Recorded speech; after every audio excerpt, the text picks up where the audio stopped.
Hi, I'm Jiordana. I'm a holistic nutritionist and the founder of the Mindful Clinic. You are watching the NHealth channel to learn from the best about health and success.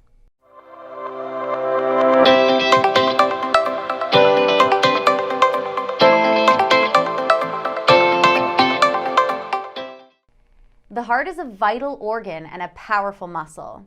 It has the very important job of delivering blood and nutrients throughout your entire body and to all of your organs. Now, the heart is most commonly associated with deep emotions like love and heartache. While I may not have a cure to mend a broken heart, I can show you how to keep your heart healthy so it can support you through all of the ups and downs in life. The heart is located in the center of the chest, right behind the left breastbone. Blood contains oxygen and nutrients to feed your body, and without optimal amounts of these, you will be left feeling fatigued, short of breath, and may experience chest pain. A healthy heart fills with blood before each beat and then contracts and sends blood to arteries and veins, which travel throughout your body. The beating of the heart is a part of the autonomic nervous system, which simply means that you do not need to think about each beat. Just like you don't need to think about taking a breath, the body has systems in place that do this automatically for you to keep you alive. There are multiple things that can get in the way of the heart performing optimally, which can lead to heart disease, heart attack, or stroke. The two main risk factors to consider are high blood pressure and high cholesterol. Blood pressure is related to the force exerted on the walls of the blood vessels by the circulating blood. There are two things to consider here. Systolic blood pressure, which occurs as the blood pumps out of the heart into the arteries, and diastolic blood pressure, which is the pressure created in the heart as it rests between beats. Blood pressure is regulated by the autonomic nervous system and the endocrine system. Blood pressure can fluctuate throughout the day depending on your activity levels, circadian rhythm, stress, sleep, dehydration, and digestion. Normal blood pressure is 120/80. When blood pressure is chronically high, the force of the blood pumping can harm the arterial walls and over time can make the heart work harder and less efficiently. The increased pressure can damage the delicate arteries and create inflammation and hardening or thickening of the arterial walls, which is going to weaken the heart muscle.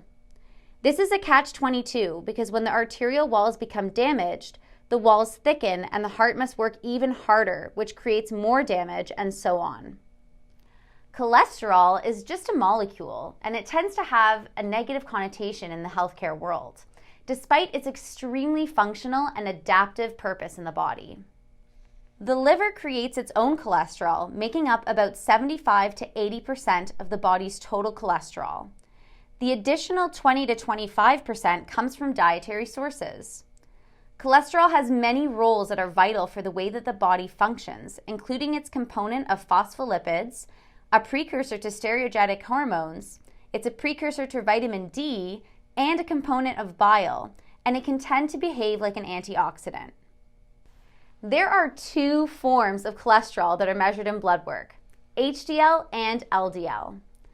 HDL, which is typically known as the good cholesterol, will pick up and carry cholesterol throughout the body wherever it's needed.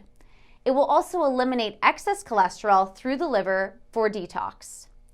Now, the LDL, which is typically known as the bad cholesterol, will carry cholesterol from the liver cells and the arteries and become engulfed or consumed by the cells, leading to plaque buildup and inflammation in the arterial walls.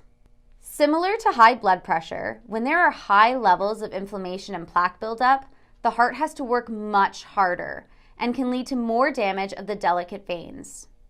The risk factors for developing high blood pressure and high cholesterol are very similar, and they include diabetes or high blood sugar, a diet high in animal fat, smoking, chronic stress, dehydration, lack of healthy omegas, lack of sleep, and lack of exercise.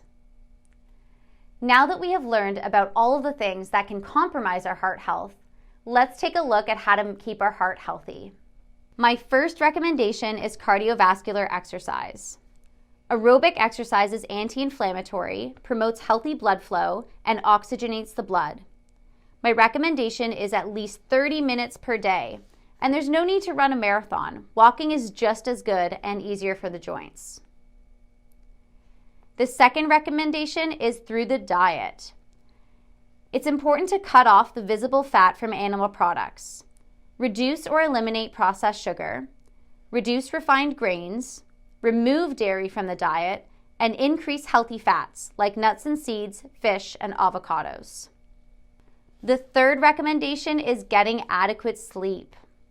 Sleep has a restorative function on the body and allows the body to reset for the next day. Get to bed before 11 p.m. and try to consistently receive at least 7 to 8 hours of sleep. The fourth recommendation is to include supplements.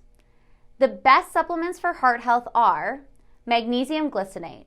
Magnesium is going to relax the blood vessels, and it's also going to lower blood pressure. This specific form of magnesium has an action against the developing heart palpitations. The second supplement would be the omega 1200. Omegas provide healthy fats to balance out cholesterol levels, and they're also going to significantly reduce inflammation. The third supplement is vitamin K2. This is a really important one if you want to prevent the risk of developing heart disease. When we have plaque buildup on the arterial walls, it is mostly made out of cholesterol and calcium deposits. Vitamin K2 is going to put calcium into the bones where it belongs, instead of allowing it to build up on the arterial walls. People with adequate levels of vitamin K2 were 52% less likely to develop calcification of the arteries, and they had a significantly lower risk of dying from heart disease. My final recommendation is to do things that make your heart happy. According to the Harvard Chan School of Public Health, engaging in activities like laughing out loud, listening to music, and dancing with friends have a positive impact on the overall health and strength of your cardiovascular system. All of the supplements are linked up in the video description. If you guys have any questions, you can always leave them in the comments below. Thank you so much for watching. If you like this video, don't forget to like and subscribe, and we'll see you again next week on a new episode of NHealth TV.